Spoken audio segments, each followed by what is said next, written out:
Baseball Fanatics here, Arty 84 here. We have a special guest tonight, Kris DeBlasio. How you doing, sir? I am doing great, although it literally just started like raining all heck where I am. Can we curse on here? I don't know. Oh yeah, you say whatever. But it is raining like crazy in my in where I live in New Jersey, in my apartment right now. Jersey, Yankees fan, I'm assuming. Yeah, absolutely. So we're supposed to play tonight, and then it got rained out.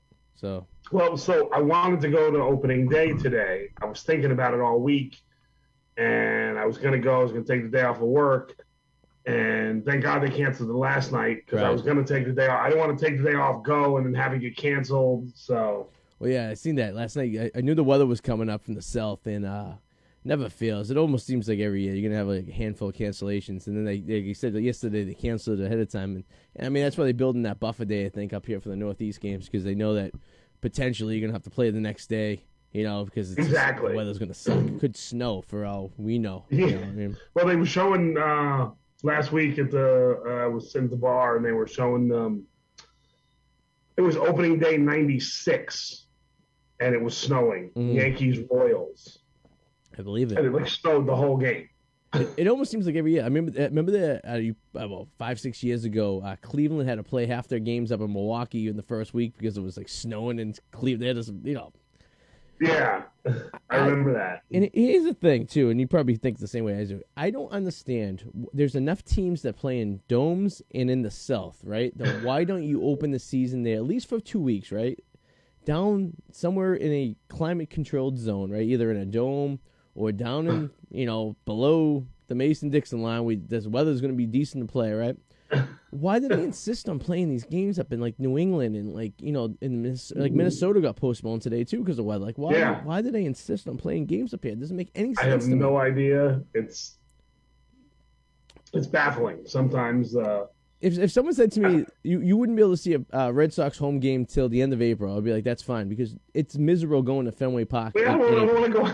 It's 47 degrees and pouring rain out right now in New York. It sucks.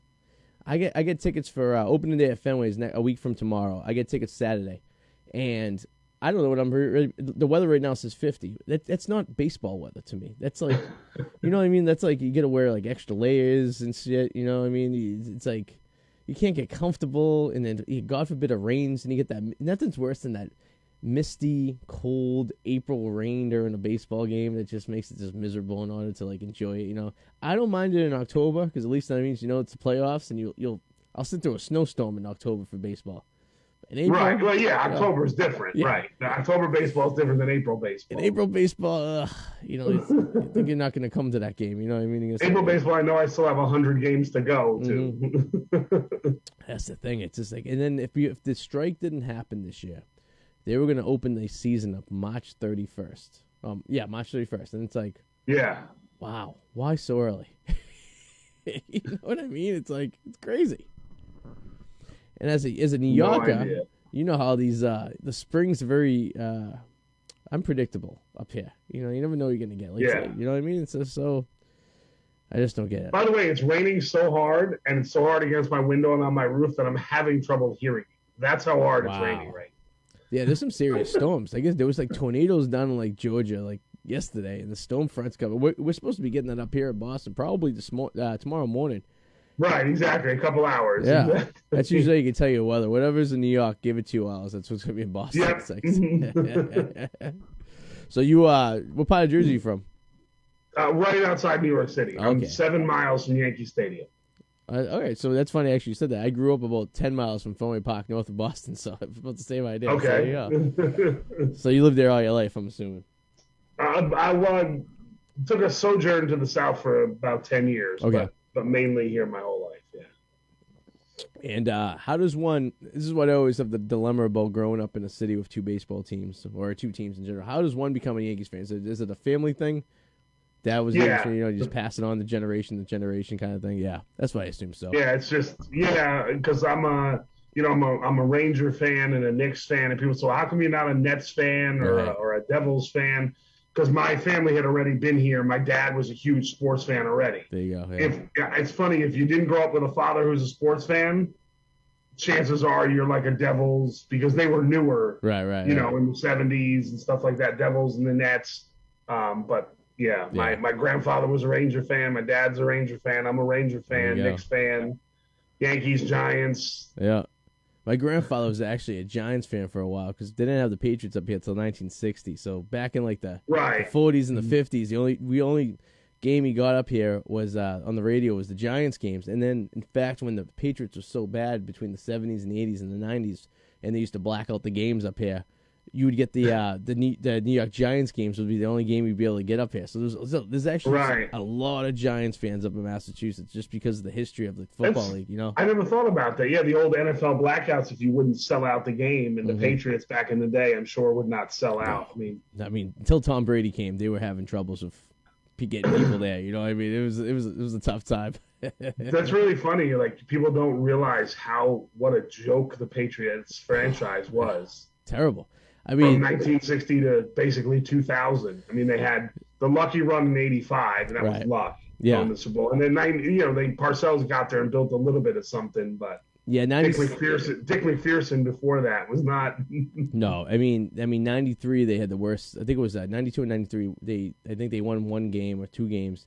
They got the first. They won 3 games in 2 years, maybe. Yeah. 2 games in 3 years. Yeah. They got the first pick. We got Drew Bledsoe, you know, and that was supposed to be the franchise. And at the same time, Parcells came to the team. It was kind of like Belichick was kind of inherited a really good defensive team that Parcells kind of built, you know, and then you got lucky. No one's getting lucky with a 6th round pick for a quarterback. The 196th pick in the draft. Yeah. I mean, that's on something you know. You could be the best coach or whatever in the world and have an idea if someone's going to be a good player, but you're not picking someone 196 if you know that they're going to 199. I believe if you know that you would have picked them 3 rounds before that if you knew he was going to be really good. You know they did a retrospective on him a couple years ago, and it was like, and the Michigan coach and Belichick and these Patriots executives were like, well, we knew he really had talent. We really liked him in the draft process. Right. No, you didn't. That's why you drafted him in the 6th round, guys. Like, stop BSing everybody. Exactly. If you're that good, why wasn't he picked the sooner? You know what I mean? But that's the kind of crazy, like the comparison between baseball and football is that baseball, you could pick these really good guys out of high school and draft them out of high school and stuff, and you put them into your developmental league. But you really never know what you're going to get from them. It's going to be a 5-6 year investment before you can actually see if the person's going to be any good. Or in football, you're picking them, and you're almost going to put them in within a year or two. And there's no farm league in football, right? So it's like you're going to make it or break it, or you're going to be a practice squad guy in your life. Whereas baseball, you can actually see the development of a player as he goes through all the phases of the A ball, you know, and it's like. Mm-hmm.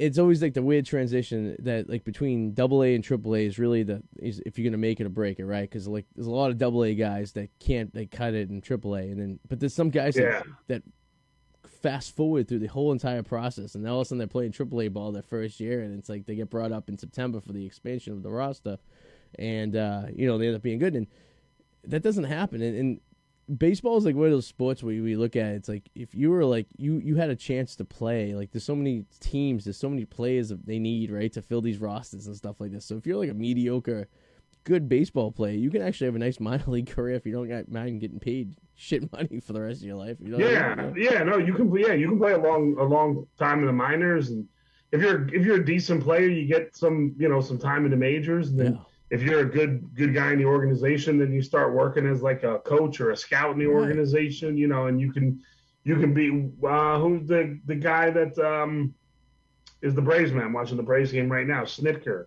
I believe he was a player in the organization, was mediocre, then got on as a minor league coach and worked his way up to be the major league manager, and now is a World Series winning manager. Yeah, there's a lot of job opportunities. You know what I mean? They're not picking guys off the streets. It's usually, like you said, former players or guys who just like. And it's like I don't know. I as you probably love baseball. So I mean, I've been watching baseball all day today since opening day, and right now I get the so my house we're a Red Sox / Braves house, because my wife's from the South, so I'm watching the Braves Cincinnati game right now. Yeah, me too. I got that on right now. And it's like I was going through the whole thing all day today and stuff like this, and it's like you know how it is. It's almost like Christmas, right? You're waiting all season for the season to start. You're watching little preseason games, and you do all that, and it's just like every year I go down to Fort Myers to go see the Sox play. And do you? Okay, I've never been down to the Yankee spring training. They were right in Tampa, right? The Yankees. Yeah.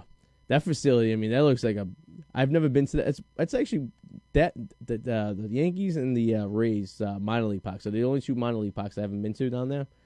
And from what I understand, from what everyone tells me, the Yankees minor league park is basically like a mini version of Yankee Stadium. Like Steinbrenner spared no expense when he built that. Right, and named it after himself. Right. And, yeah. But it's always like a typical George. Right. I got George Steinbrenner. You can hate the Yankees all you want, but man, that guy put together a team for years after year after year. His family, I believe, is still afraid of him because they have that mural in right field with his George M. Steinbrenner, New York Yankees, in the years he owned it. And I really think his son, Hal, who runs the team, is still scared that his dad's ghost is going to haunt him. So afraid of a guy that's been dead for over a decade. So at Yankee Stadium, this is a question I always had.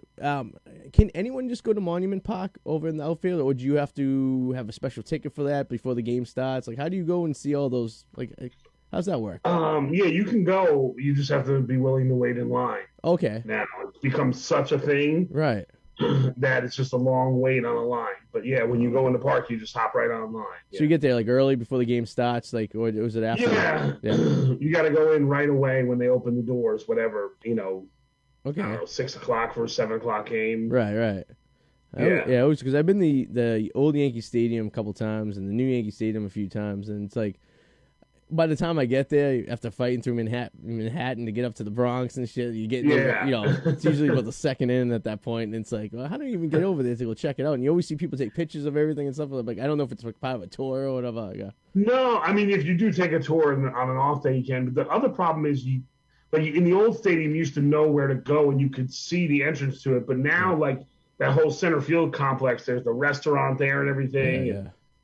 And you can't see, like you're just waiting. You'll see just people waiting on a random line. You're like, what's this line for? And then they go in a little doorway and you got to go down a set of steps. Like, so you don't really know where it is. If you're not, it's just weird. Okay. I'll have to keep that in mind next time I'm at Yankee Stadium. I got to look for that. Some of my best memories of the old Yankee Stadium. So my MO is I've seen every single Major League Baseball park. I'm on 36 right now. I've seen parks double over. I've seen both Mets, both Yankees, both Marlins, both Braves, both Rangers. You know what I mean? So it's like I've seen them all. Plus I'm not starting to do it again. So the first time I seen at Yankee Stadium, the old Yankee Stadium, was 2008. It was their last season, right? So a bunch of us Boston Red Sox fans Yankees were selling this 5-pack, right? You got 5 Yankee tickets and it included 2 Red Sox games in the package.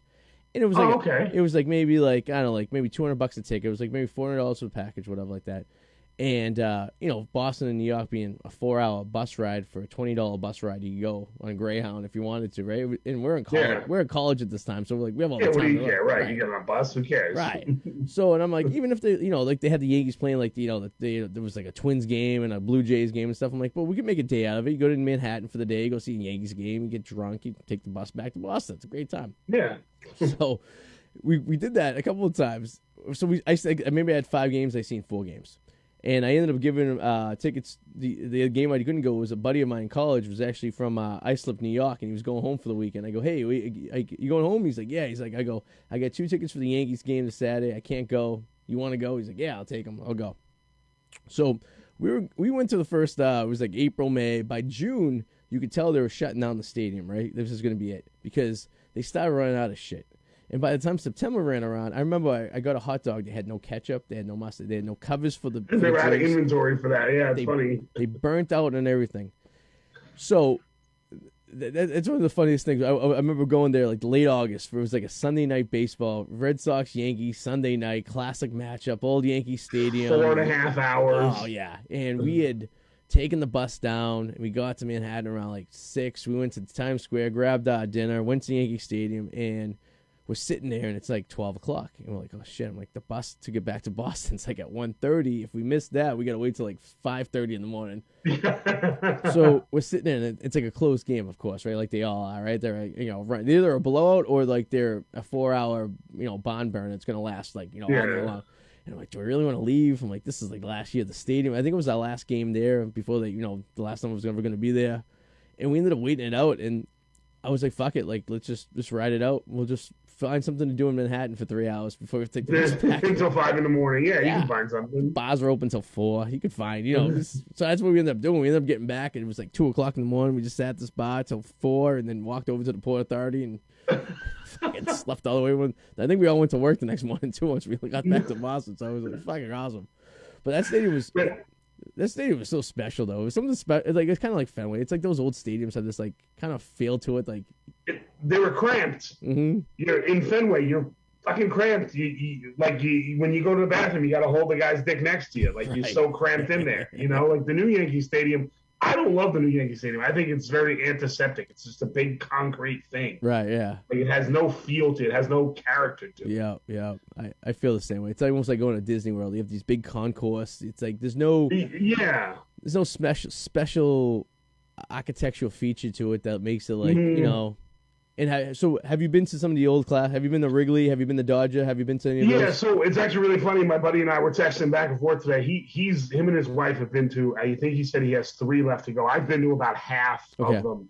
I've never really been to anything on the West Coast. I've been to Boston, Toronto, Cleveland, Philly, Pittsburgh, New York's obviously, D.C., Baltimore, Cleveland, Cincinnati, both Chicago's, Milwaukee, Detroit. Okay. I was to the old Texas Rangers, the one that they just got rid of 2 years ago. Yeah. And I've been to 2 of the Braves ones, not the newest one. Was to Turner Field and the old Fulton County Stadium. That's a nice one. The old concrete donut. Yeah. And the other defunct, obviously the 2 defunct ones here in New York, the Vet in Philly. Oh wow! And I think that's it. So we were just talking about St. Louis and Minnesota because my buddy needs to do St. Louis, Minnesota, Detroit. Mm-hmm.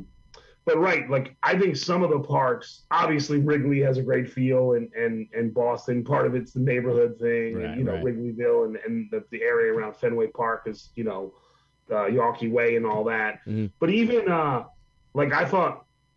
Great feel inside the stadium and around the stadium. I think Pittsburgh has a great feel for that. Right. Yeah, I agree. There's a little area to walk around, bars and restaurants and stuff right there. Cincinnati, there's a street that goes between the football and baseball stadiums that's got a cool thing. I like Milwaukee Stadium inside. There's nothing around it though, because it's right off the highway. Right, you're in the middle of nowhere. Which is really random. Right. But inside, I think it's got a great feel to it. Even I was there and the dome was closed because there was a threat of rain that day. Jacobs Field or Progressive Field now has always had a good I still feel. Call it the Jake, yeah. I was impressed with Detroit's stadium and like the 1 block around it is safe, but then you're in Detroit, so if you go more than 2 blocks away, you get stabbed. So funny, you told me you say that. So back in 2007, I went to see the Sox play the Tigers. I had some family living outside of Detroit at the time, so we were staying with them. So we drove down to the stadium for the game. And my cousin and I, at the time, I'm like 22, my cousin's 17. We were just walking, and the guy's like, some guy just like pulled up next to us. He's like, "Where you guys going?" I'm like, "Oh, we just parked. We're going to the Tigers game." He's like, we all had Red Sox shit on. He's like, "Do yourself a favor, walk right to the stadium after the game, walk right back to your car," and he just drove away. And I looked at my cousin, I go, "That was random, huh?" And he's like, "Yeah." He's like, "It was like, was he like being sarcastic, or was he like literally like?" worried for our safety, right? So like, all right, you don't think much of it, right? So you go back in, you go to the game, come back out, we're walking out, and we're heading to the car, and it's like you could hear like pop, pop, pop, like gunshots, like in the distance. And I'm like, "What's that fucking gunshot?" And he's like, "I think so." I go, "Maybe that guy was right. Maybe we should just go right to the car and get the fuck out of here." It's like there's no reason for us to hang around. You know what I mean? And it was just that's the only stadium I went to that was like in a situation like that. For the most part, they're all in. Yeah, there's usually enough around there that you're not. Yeah, you don't feel so isolated like you're in a war zone. You know what I mean? Yeah. Like to me, Fenway is like you're in such like a yuppie neighborhood now that's become such a like. You could sleep on the street there; no one would care. Like Fenway is so weird because it's like a baseball stadium in Brooklyn, like and like you're just like this is Long Island City. Yeah, it's like yeah, exactly. Fenway's so weird though, because when I was a kid, like, so that area, all there's a bunch of colleges that border like the stadium, whatever, like that. Right. And they never really did much with it, right? So the old owners kind of just kept it the way it was, and there's been so many times. I remember as a kid in the late '90s, there was all these proclamations to like kind of rip Fenway down and build a new stadium next to it. And a lot of people fought it, and they wanted to keep the old Fenway feel and stuff like this. And then they ended up selling the team to John Henry and that company. Right, John Henry, right. Yeah. And his goal was because the thing with Fenway Park, and it's very similar to Yankee Stadium, where the owners actually own the stadium. Where a lot of stadiums, the teams don't own the stadium, right? They rent it and stuff like that. And those are, there's only a handful of stadiums in the league that actually have that, benefit. So when John Henry bought the team, he bought Fenway Park as one business, the Red Sox as another business, and Nesson, which is basically your Yes Network. Right. The NES network. Yeah. So he had kind of like full blanche to do whatever the hell he wanted to the stadium, and he did, and he wanted to upgrade, which was nice because it's a lot of parts of that stadium which needed some upgrades. Like they needed to get rid of the troughs because Yes, well, I remember going there when I was a kid. I went there in 1988. It's like a 12-year-old, and you go to the bathroom, and there's like a guy's cock hanging out. You're like, oh, okay, I guess we're just gonna do this here. Right. my first memory as a kid at Fenway Park is my father holding me up on my hips to piss into the trough as I'm looking eye to eye with some like drunk 60-year-old guy. You know what I mean? It's like they're not experiences that you really want to pass on to your kids. Exactly. Right? You know what I mean? But there's something special about it because when I went to Wrigley Field, they still have the troughs there, and Dodger Stadium still has the troughs, so it kind of brings you back to your childhood a little bit. But like, there was some they did a lot of updates to the stadium, and the thing was that neighborhood was kind of like a shithole. It was like it was colleges, and then a bunch of people didn't give a shit about their businesses, and things just kind of ran as was, and then real estate shot up, and now it's like, now how are we going to capitalize on this? And by the time the Red Sox kind of got on that ball, the neighborhood was already bought up by developers, and they already built shit around it. So they could never build a new Fenway Park in that neighborhood. It's impossible. Right. The only way they could even fathom the idea of it would be shutting down the stadium for 2 years, having the Red Sox play somewhere else, and build it right on that footprint. Right. And they don't have the luxury like the Yankees and the Mets had, where they could play at that stadium for a season while they did renovations. Like, where the fuck are the Red Sox? Right, back in the day when the Yankees played at Shea, Yeah. So, they'd have to go play up at the fucking Portland Sea Dog Stadium. Right. There's not a facility within, 200 None of the college miles. facilities. The Boston College doesn't have a... No. I mean, because they're in the ACC, and ACC baseball is pretty big. But it is. The fences probably aren't far enough back. Yeah, it's in their stadium is, it's second, tender to the football, right? So, I mean, it wouldn't be able to fit. It would be half the capacity. It would be one of those things. Right, that's another thing. Capacity limits. Mm-hmm. Their best bet is asking the Yankees to use their stadium. That's probably the biggest stadium they could use, and that would never happen in the history of baseball. Right. The Yankees and Red Sox share a stadium. Like, hey, can we use your stadium for half a season? Just because. But it's funny, but because they're kind of stuck now. So the only other option they have is super renovations, which every year they throw some money into it, and I don't know. It still has the feel, but it has the modern conveniences, I guess you could say. Whereas I was there 3 years ago, 4 years. My 40th birthday, me and my buddies went up for my 40th birthday, and it's improved. And I've been to Fenway 4 times now, like from '88, then once in '98, then once in like 2010, and then 2017, I think. So like every, right. I've seen it improve over time, which is nice. It doesn't feel like Disney World when you go there, right? You still have like I'm taking my son to Fenway for the first time. He's 2.5. We're going Father's Day weekend, and I guess I have like a quarter of a season ticket package up in the right field pavilion up there. So, it's going to be this first experience. But I remember as a kid, the first time you're walking up there, like you walk through the gate, and as you walk through the gate, you get the ramp right in front of you, and then you see a fucking baseball stadium in a building, and your mind just blows, right? It's like, how are they playing baseball inside of a building, right? You know what I mean? It's just like it's crazy to you. And I'm sure you felt the same way you went to Yankee Stadium as a kid. You're sitting there like this in a palace, and it's like, but the thing with it is it still has that feel when you go into it. Whereas, like you said, the new Yankee Stadium, it kind of just feels like any of those new modern stadiums you walk into, right? It's like, this is nice. It's a lot more convenient to walk through. Like the gift shop's easy to get to. Like everything's big and nice. Bigger, right? Yeah. If it didn't, I always say if it didn't have the history stuff of the Yankees, like it has, murals of each World Championship team, Right. and it has the Grand Concourse with all the retired players, and if it didn't have that, and that's the team history, that's not the stadium's history. Right. If it didn't have that stuff, it would just be, like I said, just a big concrete thing. Like, I don't know if you've been down to right down here. I'm pointing the other way. The hell's the name of the place? MetLife Stadium. Oh, yes. Yeah. That is a dump. It is. Like, again, it has no feel. You could be in any stadium anywhere in the world, and there's no feel in that stadium. It's a generic. There's no feel stamp. outside of it because it's built on a frickin' swamp. I mean, that's where I live. So, but I mean, it's built right on a swamp. But I just wanted to tell you a quick funny story. You're talking about going to games. You mentioned the Twins back in like the 2000s. Right. Yeah. When I was in college, in the late 90s, we would go. I went to college down near Baltimore. It was actually right on the Pennsylvania-Maryland border, but it was like 35, 40 minutes from Baltimore. So the last weekend of the school year in May, we would go down, a bunch of us, like 15 of us, would go down to an Orioles game. Yep. On like a Saturday just to, celebrate the year, go to the O's game, whatever. So I think it was 98. It was 97 or 98, and the Twins were awful. I mean, just horrendous back then in the 90s. Remember, Chuck Knobloch was the only player worth a damn. It was after Puckett and all those guys were gone. The team was they sold everyone off. It was just, exactly. So we go down. It's O's Twins. Okay.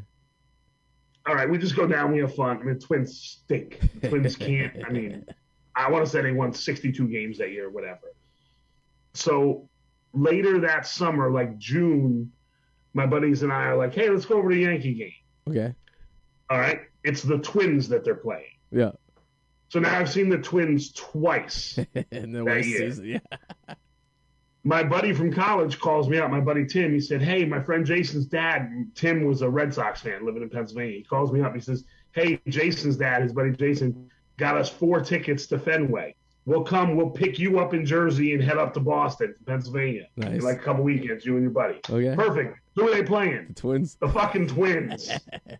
I saw I'm not a Twins fan. Right. I saw the Twins 3 times that year in 3 different cities, and none of them were Minneapolis. That's funny. For a team that won like 60 games. It's funny how that happens that way. As someone who goes to spring training all the time, the Red Sox and the Twins play in the state. They both play in Fort Myers, and they were about a mile away from each other, so they play each other very often. So your bets are that most likely not you're going to see a Twins game. And I feel like the same way. I feel like I've seen the Twins play probably as many times as I've seen the Red Sox play in the history of me going to games. It's just one of those things that I end up. And when I was a kid, when I played Little League baseball, my team was the Twins, which is fucking This right around the same time, whenever McGuire and Sosa had the whole home run thing, whatever year that was, like or the 90s. Year before that, when McGuire was on Oakland and St. Louis, the Bash the Brothers, year he got traded, and he had 57 home runs that year between the two. Mm-hmm. I saw Oakland play Baltimore when he was on Oakland, and then later that summer, I saw the Mets play St. Louis at Shea Stadium in like August. Yeah. I saw Mark McGuire bat 8 times that year. He struck out like 6 and popped up. He didn't hit a ball out of the infield. He had 57 home runs that year. Right. I saw him twice. I didn't see him hit the ball out of the infield. You're like, again, how is that possible? He hit a home run like once every 5 at-bats. That's funny. That reminds me of the year Bonds was going for the record, and the Giants had happened to have a schedule where they were going to Fenway in July, and it was supposed to be right around the time where Bonds was supposed to. He potentially could have broke the record at Fenway Park, which would have been freaking crazy. And I remember that was the hottest ticket in town. Everyone was there to go for that series. It was like a weekend series, and I think he went 0 for the entire time he was there. He couldn't hit the ball in the infield. And everyone was like, "Oh, that's bullshit. We paid all this money for the ticket to go see Bonds." I'm like, within the next series, he was back at San Francisco. I think he broke the record the next weekend. He did. He broke it in San Francisco. Yeah. So he was holding out. Bonds is my favorite player of all time. Yeah. Even though I'm a Yankee fan, I'm a Barry Bonds fan. So it was one of those. It was early 2000s. I was living in South Carolina. I was coming back to New Jersey in the summer to visit family. The Giants were going to be playing the Yankees. And I think it might have been Bonds' first time ever playing the Yankee Stadium. Nice. It was a couple years in interleague play. Yep. So my mom gets tickets. She's like, I'll get us tickets. You can see Bonds playing Yankee Stadium. You know, your favorite player. Great. Awesome. We get tickets. We're in right field in fair territory. Now, there wasn't a lot of seats in fair territory in right field. Mm-hmm. We're in right field in the upper deck. Okay. The third deck, old Yankee Stadium. But it's Barry Bonds, right? I mean, he can hit the ball anywhere. Right. So I think he got a hit that day, whatever. Then there was Friday night. The next day, Saturday, Ted Lilly, who threw fucking meatballs over. First pitch, first inning, he lobs an 87-mile-an-hour fastball, and Bonds hits it directly to the section I was sitting in the night before. Always fucking fingers. Absolutely smoked the ball. That's always the way. I mean, at one time I was counting how many major league. I was up to like 200 to 300 Major League Baseball games I've been to in my life, and never got close to a foul ball ever. Right? Never in my life. Like, it would be like a couple sections over, and I never sat in the same spot. Every stadium I went to, I kind of spread her out. And then one time, this was like a 2000, had to be like 2012. It was right when Houston joined the American League, right? So it was around that time. Right, when they switched, Yeah. So the Sox had a series against Houston like in April, and I mean, early April game, I had to go up, take a piss. I go take a piss. I come back, and the people I'm with was like, oh, you just missed it. I go, what happened? He's like, someone just hit a ball right to hit your seat, bounced off your seat, and went like 5 rows behind. I go, and I was like, oh, you're shitting with me. And I'm like, no one knew that I never was able to get close to a ball, foul or fair, right? Right. And I'm sitting there, I'm with my friends, and he's like, yeah. He's like, bro, we tried to get the ball. It just literally bounced, hit the seat, and went flying like 4 rows back. And I'm sitting there, and I'm just fucking pissed. I'm like, I never pissed during fucking games. I go, I usually hold, you know what I mean? I'm like, I sit there. I'm the guy that has like the 5 beers in front of him, and I'll just sit there. I'll wear diapers if I needed to, just so I don't have to go right? And I'm sitting there, I'm like, Bobby got me in Detroit. I don't know, I guess it was 6 years ago when I was 6, 7 years ago, near the end of his career. I was sitting in the bleachers in right field. And when I go to these stadiums, a lot of times I'd go by myself. Like I did this trip to the Chicago's, walking Detroit by myself. That's what I do. Same thing, yeah. But, I get a ticket, I get a seat. I'll sit in the seat for the first like 2 or 3 innings, and then I go walk around the ballpark. And all these ballparks, you can stand in places and see games. So I just walk around. I get different food, beers, whatever. I'm by myself. What do I care? Right. So I get up after like the 3rd inning, and I'm walking around Detroit, and I'm in left field. There's like an area where you can stand. Like it's like a ramp going down. So I'm standing there just chit-chatting with people, whatever, and Poppy hits one into the right field bleachers. Wow. Where I went. It wasn't like directly where I was, but I probably could have wrestled for it. It was in the general area. I'm like, again, like, give me a break. It's always the way. It's like, I'm the same way too. So most of the stadiums I've seen by myself, because I was at the time, I started going, other than, I've seen Fenway my entire life. The next stadium I seen was Camden down in Baltimore in 2004. We went for like, I had some relatives that lived in Baltimore. We did like a family reunion down there. We all seen the Sox play the Orioles, which was cool. And then I always was kind of like a Mets fan. That was my National League team for a little while. And I was dating a girl I met on spring break from Connecticut. And I would go visit her, and we'd go to the city and stuff. We'd go to a Mets game and stuff. And then it all kind of fell into place like that. And around like 2005-ish, I was like, well, I could really go see every stadium. And then I had a goal. I wanted to see all 30 stadiums before I was 30 years old. And so I did. And so me and my cousins would take these. We did this long road trip like in 2007. We went from Boston to Philly to Pittsburgh to Louisville to the Louisville Slugger Museum to St. Louis to the White Sox up to Detroit up to Toronto. And then to Cooperstown, and then back to Boston. It was like a 10-day road trip. It was fucking... Oh, that's really nice. It was awesome. And then I started dating this girl, and she had no interest in really going to games. So I started going on trips by myself, right? I would take a weekend, right? I'd go like up to like... I would hit Milwaukee, Kansas City, and Minnesota in a 4-day weekend, right? And just drive around, And then, go to L.A. I did Angels, Dodgers, Arizona on a trip, right? I just kind of bounced around. And then San Francisco... Oakland and Seattle on a trip. I just bounce around and stuff. So I'm the same way as you. You get a ticket, you just get into the stadium, right? And you sit. Right, I don't care where I sit. Right, you just move around, and you just it's the best way, And luckily, my wife now she really likes baseball, so we'll go to games, and I have a kid, and we'll go like we do a lot of minor league games now and stuff like that. But like, it's when you went by yourself, you had this kind of freedom where you can kind of just be like, yeah, I'm just gonna like stay for like 6, 7 innings. I'll bounce around. I'll sit over here. I'll sit there. Yeah. Oakland. Funny story about that. Going by yourself. I was out there It was my second to last stadium I had to hit before I hit all 30 before I was 30. And that stadium's a shithole, right? It's one of those old Call Creek donuts. No one really gives a shit about it, right? It's just like, yeah. And it was like a Wednesday night against they were playing maybe the Diamondbacks, and they were like in last place, and Oakland wasn't doing too well either, you know. And I remember I just kind of fell and I just walked into the luxury area, so like right behind home plate they had these like box area, like club seats kind of thing, right? And I kind of just went through. No one stopped me, so I kept on walking. And I was like, all right, now I'm in this area where this is their own bar, right? And there's like a buffet and stuff. And I'm like, all right, I'll play it cool. I'm just, you know, I'm in street clothes. I'm not wearing anything for any team. I'm just kind of like neutral, you know, because I'm just there. Yeah. And then I just kind of wander out to like the deck, and there's seats there. And I sat there, and I was like, 1 inning, 2 innings, 3 innings go by. No one bothers me. I'm like, all right, let me go see if I can get some food. I go up there, grab some food. No one says anything to me. I'm like, okay. You know, I'll grab a drink, open bar. Yeah, I'll take a couple beers, yeah. right? Okay, still no one's saying anything to me, right? So we go 5th, 6th inning, and I'm sitting there, and then finally some lady comes up to me. She's like, "Hey, do you have a bracelet?"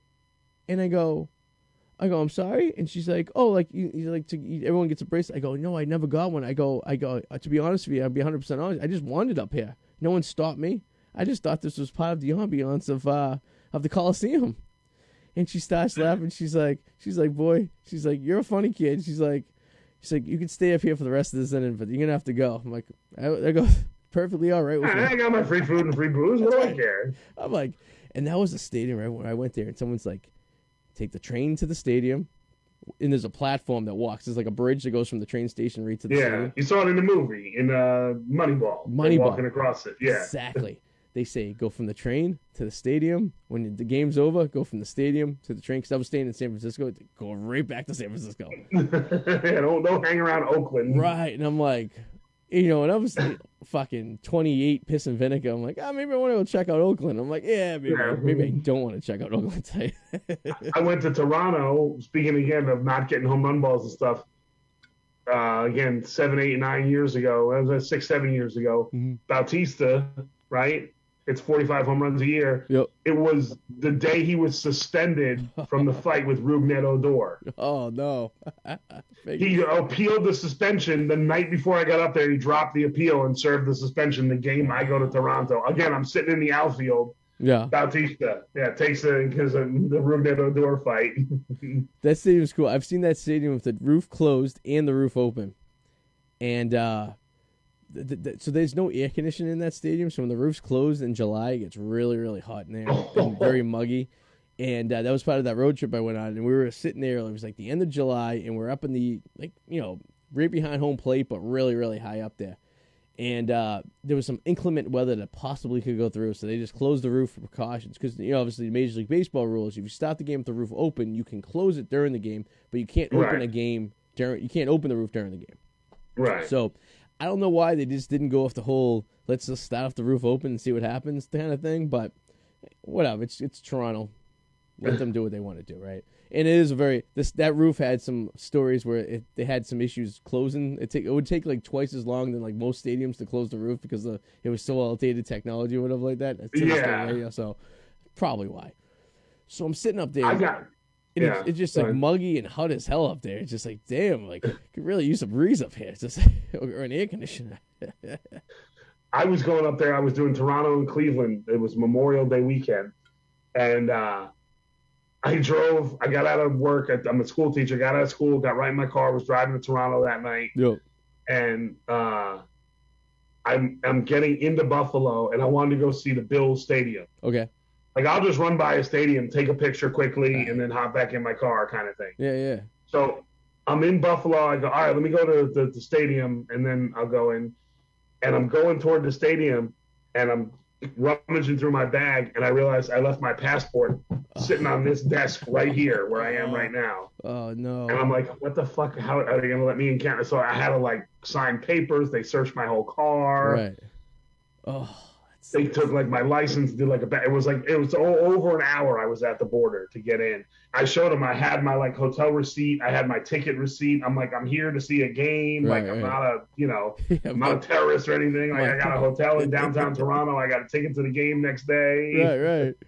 I was like, I'm not turning. when I got back, someone said, "Well, did you think about turning around?" And I go, "I had driven 6 hours. I wouldn't turn around driving 6 hours back to get my passport. I was either getting into Canada or I was staying in Buffalo and then just head down to Cleveland the next day." That reminds me. So we're living in Boston. We used to go to Montreal a lot when we were like under 21 because you could drink up there. Right. 18, Yeah. right? Yeah. We went there for a trip in college. Right. Yeah. We were 19. 5 hours away. You drive right up there, right? And so we were like, 19 years old. We took a bus from Boston up there, and it was like, whatever. But like when you get on the bus, they come in, they collect your, at the time I don't think passports were necessary. I think you could still get up with a license. But they have a law up there in Canada where they don't let felons in. So if you're a convicted felon, you're not allowed. And a DUI is considered a felony in Canada. So we get up there, and this kid gets red flagged, so they bring him off the bus, right? Now we're sitting right at the border in Vermont, right? And they're like, all right, this guy got to go. He has he had a DUI, and he's not allowed in Canada because he's a felon. They don't allow felons in Canada.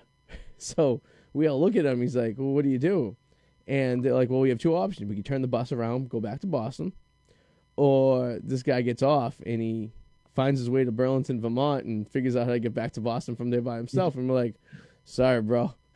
Good luck getting back to Boston. From Burlington. Right? It was like the customs, I guess, got him a cab, took him, it was like 20 miles away to Burlington. He had to stay the night in Burlington, Vermont, get out and figure out how to get they had obviously the buses that go back and forth, took a Greyhound back to Boston. Meanwhile, we're on our way to Montreal. I'm like, we all paid for our hotel. We were supposed to, what I mean? We had the weekend plans. Yeah. Not my fault you didn't pay attention to the rules before you go into another country. The one thing in Toronto, though, I want to do is on my bucket list is stay at one of those hotels that overlook the outfield, that Marriott hotel that's right there. Yeah, I looked at a room. I forget, it was really expensive. Like I was kind of thinking about like splurging, but it was like really expensive. So the cool thing about that is if you don't stay in the room, their lounge where their bar is also overlooks the stadium too. So okay. So if you're ever in Toronto and you go to a game and you're not staying there, you could just go to their lounge, and as long as you're ordering drinks, they're not going to bust balls. And so I had tickets. This is the second time I actually seen the Blue Jays play the Yankees there. And the roof was open. It was a beautiful summer day, and the girl I was with was like, "Hey, let's go." She works for Marriott. Well, let's go check out the Marriott that's attached to the stadium. So we go in, and they're like, "Oh, you could actually watch the game from inside." I'm like, "Oh, cool." And the girl's like, "Yeah, as long as you're ordering drinks and you're not bothering, no one cares. You could sit here and watch the entire game." And you're kind of watching it backwards. You're watching it from like center field, but well, who cares? It's kind of cool, right? And then we went into the game, but then I started looking online, and there was a situation, I guess, back where like two people were having sex against the window, right? Years ago, yeah. Going on, and it was like you can see it in the background. I go, hey, that's boss right there. That's pretty impressive. So now you're on TV, and it's like, hey, I don't give a fuck. Let's just do this thing, Yeah, I think they did it on purpose. That's why I want to stay there. I want to put my ass against the window during the game. Oh, for sure, right? And you get lucky enough to fly ball to left field. So it's funny, the AAA, the AA for the Blue Jays is up in Manchester, New Hampshire. It's the Fisher Cats, and they have like a kind of like a, I guess you could say a tribute to I guess it's Roger. I don't know the hell they call it. Rogers Center now. Rogers Center now. Everything's Rogers there now. Yeah.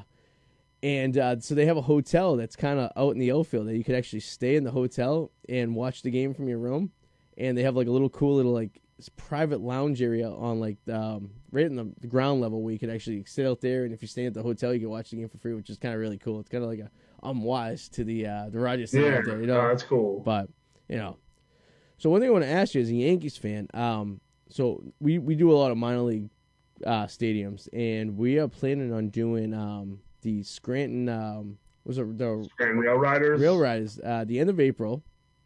Any have you been to a game out there at all? I have not, and we have. I've not been to the minor league stadiums, even here in Jersey. There's 3 of them. There's the Somerset Patriots, which are Yankees, the Trenton Thunder. I've never been to any of them, and there's no reason why, because I love baseball. Right, yeah. I go to Cooperstown for the hell of it. That's the type of person I am, and I've never been to any of these minor league parks. Okay. Scranton's a really cool city, like a small Rust Belt city kind of, but they built it back up. Yeah, we're my wife's due with our second kid like in beginning of June, so we're gonna do like one quick little road trip before everything happens. So They're playing the end of April. It's 4 hours from Boston, give or take a few hours. Right. Yeah. So I'm like, all right, I haven't done that stadium yet. I've seen Scranton play a couple times. I've seen him play in Harrisburg. I think I've seen him play in Norfolk when I was down there. So I was curious if there's anything to do. I've been looking online to see what's to do in Scranton. It looks like a cool little, like, kind of like, a cool, like you said, a Rust Belt town. Like a cool little, like. Yeah, it's an old Rust. You've been to Harrisburg, you said? Yeah, Harrisburg I've been to. Yeah. It's the same. It's just, it's just like that kind of same size city. You know, it's a small. I'm sure there's stuff around the ballpark. I've just never been. It's honestly, it's funny you say it's like 4 hours from Boston. It's about 2.5, almost 3 hours from here. It's just weird. Yeah, because you go in the weird direction. Where it's not. Yeah, it's not that close. Oh, nice. Yeah. So I'm looking forward to that. It should be a good time. I love seeing minor league.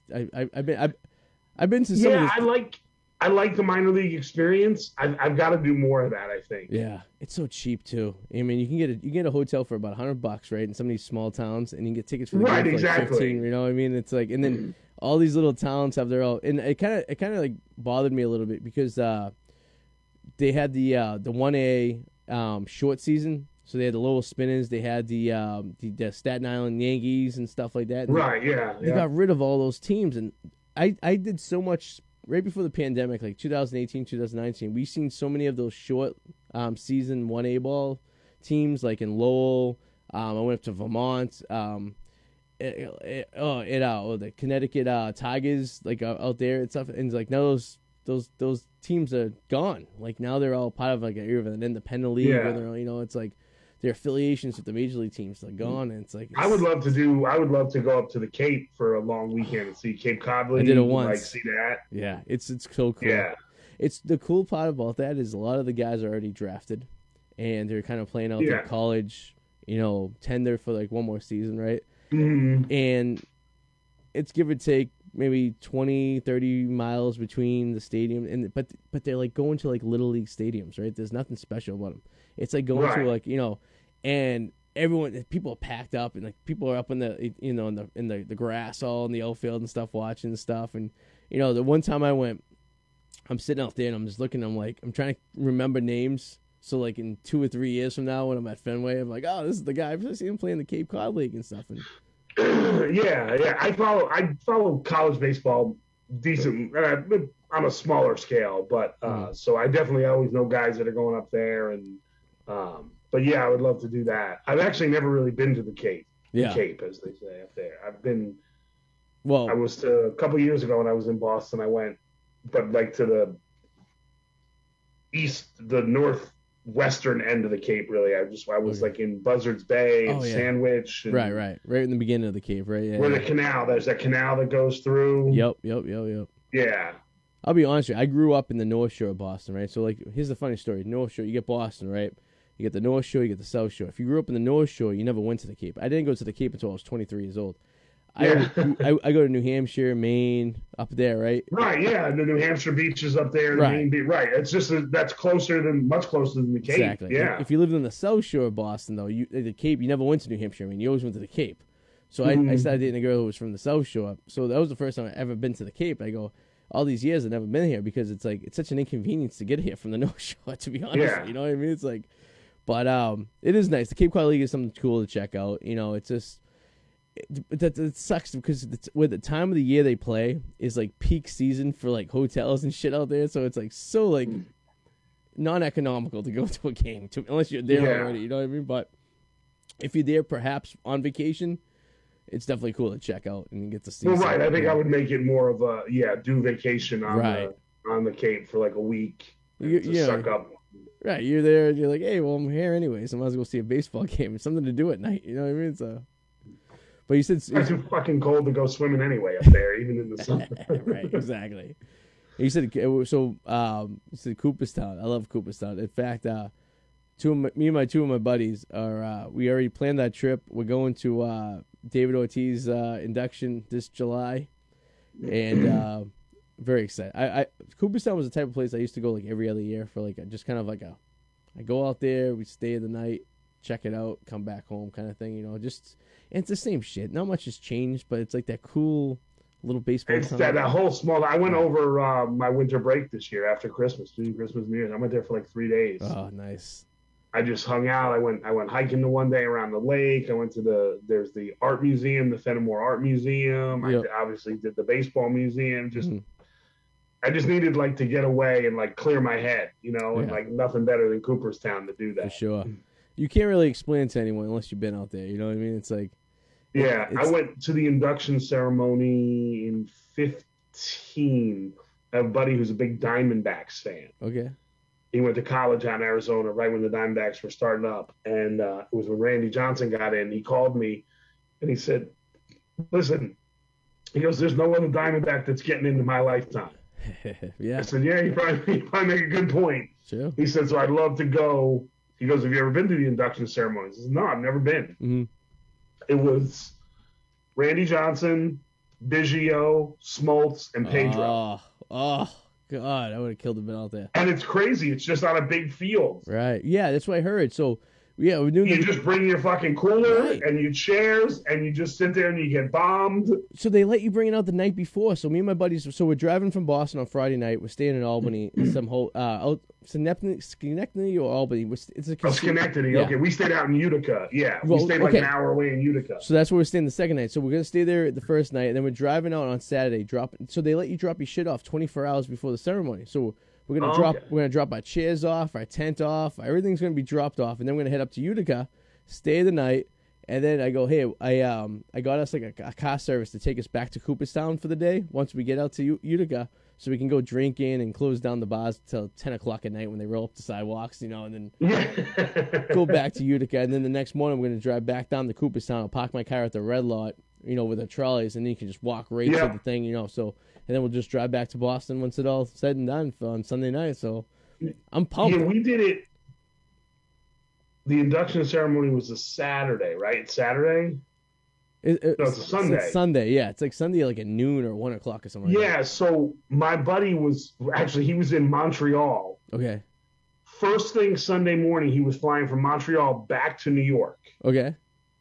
He was up in Montreal for work, and I picked him up. Like he was on like a 5:30 a.m. flight out of Montreal. I picked him up at LaGuardia Airport at like 7 in the morning, and we drove to Cooperstown. Drove right to the ceremony. That's awesome. That's awesome. Did the ceremony, everything, but there's a billion people there, right? I mean, it's fun, but there's a billion people there. Ceremony, we drove to Utica that night, stayed in Utica, and then Monday came into town and did Cooperstown. There wasn't as many people there because everyone had kind of Sunday night, everyone kind of gets out of town. But yeah, it was cool. It was neat. It was neat to see. When Rivera and Jeter got in, I didn't want to go. Yeah. Jeter, I didn't want to go to be too many just a-holes there, like not even baseball fans. You know, all the people that just love Jeter. Yeah. So I got to go once. It's something I'll probably never do again, but it was cool. It was a cool experience to do one time. Definitely. And like you said, I'd never been to one before the induction, and you know, Ortiz was kind of a big guy from my era, and it kind of sucks because Roger Clemens was my all-time favorite player growing up, and I'm like, and this is last year, and I go, maybe there's a chance that he gets in this year, and then I get to see Ortiz and Clemens at the same time, and just be like, it would complete my baseball cycle of life, you know what I mean? Seeing this stuff going, but I'm looking for it. Yeah, so from what you just explained, sounds like a fucking hell of a time, and I always wanted to get drunk. Yeah, and I didn't know. We obviously weren't there 24 hours in advance, so we didn't even know. We just literally, we wound up parking. There's, again, everyone like just charges you, you know, it's like something in a small town. Right. We found like a side street. Okay. And just found a parking spot like in a neighborhood. So you go. It was probably like, we probably had to walk about a half mile. Yeah. Well, we had to go down a hill, so that means afterwards we had to go back up the hill, which wasn't great. But yeah, we knew we could bring food and booze, so we had loaded up stuff like on our way up. Mm-hmm. And yeah, we just. That's awesome. I don't even think we had chairs. Yeah, I think I sat on the cooler and he sat on the ground. Like, we were just like, whatever. Yeah, there's like this like guy that wrote this like blog. I wish I had the website handy with me, but he pretty much breaks down how you go to one of these things. So I kind of was looking into it when we were kind of booking hotels, and I'm like, oh, this is sweet. I'm like, you know, I have my kid has this wagon where he sits in. I go like, just bring the wagon, throw the shit in the wagon, just roll it down the street, and we're good to go. No one's gonna bother us. And it's like everyone's just there for the same thing. You know, it's like I can't wait. I mean, it's the middle of July, 4 months away. Who's getting in again? It's got Ortiz is the only guy that got voted in this year. Oh, that's right. Yeah. So the rest is just a bunch of, you know, a lot of guys who are we call it the the Hall of Fame Veterans Committee and right. Other contributors. It was funny. We were talking on our way up about the different fans we'd see. Okay. My friend was the only Diamondbacks fan we saw all weekend. Really? Yeah. It's tough though. There actually wasn't as many Red Sox fans as I thought. Okay. You know what there were? There were 1 billion Dominicans from New York. Okay. There was the Dominican Association literally that drove up busloads of Dominicans from New York because Pedro being Dominican. Right. Half of them were Yankee fans, but being Dominican, they were Pedro fans. Right. Yeah, that makes sense. There were a decent amount of Braves fans there. The most fans were Houston. No shit of Baggio, yeah. From Biggio, because he was such like.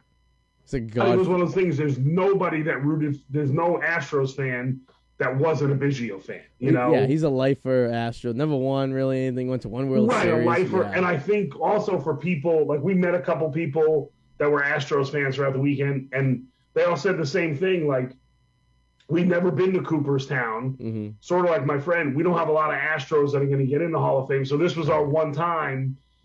And a lot of people made like a big trip of it. Like they stopped in Philly and went to a game, and New York and went to a game, and up to Cooperstown. Awesome. Made like a pilgrimage to like a pilgrimage, sort of, if you would, and finished it with and I was like, oh, that makes sense, I guess. That's awesome. That's the way it should be too. That's the sport of baseball right there. It's something that baseball has uniquely from all the other sports, right? You know what I mean? So I agree totally. Awesome. Well, Kris, where can people get you if they want to contact you on? You do comedy, right? So I do. Yeah. So how can people? Do you have a website? Or? Yeah.